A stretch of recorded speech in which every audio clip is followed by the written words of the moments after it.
All right, this is Unit 4, Lesson 13. We're going to talk about the graph of linear equation, two variables. So as we've been building up our skills here on finding solutions, let's look a little bit closer at this graph. So I chose an easy equation here, x plus y equals 2. I'm going to go ahead and fill in the table. I think we should use x values from like -3 to 3, somewhere around in there. So I'm going to fill out the table with x values -3 to 3. You should do the same thing. Pause the video and then we'll continue from there. Okay, so here's the table. I went from -3 to 4. Now we can go ahead and plot these points. So I'm going to start at -3, 5. And then I'm going to hit -2, 4. And then I'm going to hit -1, 3. And then I'm going to keep going. There's all the points plotted. Now, what we see here is what shape is actually forming here. Yeah, it's a line. That's exactly right, is we're actually forming a line.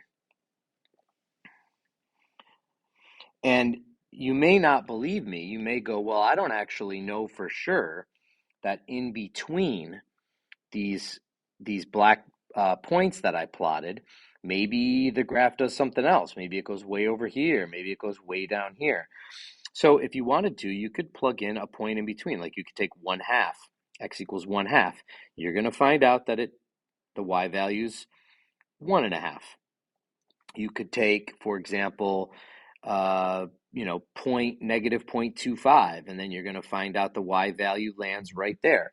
So you could actually see, if you chose some x values in between, you would actually see that the y values land on this green line as well.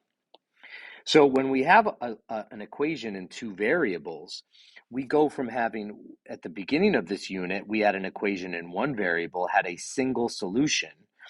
In most cases, sometimes we had no solutions, sometimes we had infinite solutions, but most of the time we had one solution. When we have a graph in two variables, or I'm sorry, an equation in two variables, there are actually infinite solutions to all those equations. And that would be a lot of points to plot. And so what we really have here is that the graph of a linear equation in two variables is actually a picture of all the possible, and I'll put in parentheses, infinite solutions to the equation. That's what it really is. It's a picture because we can't put infinite dots and we can't have a table that's infinitely long. So the easiest thing to do is just create a picture, and that's what the graph actually is. A graph is a picture of solutions to an equation.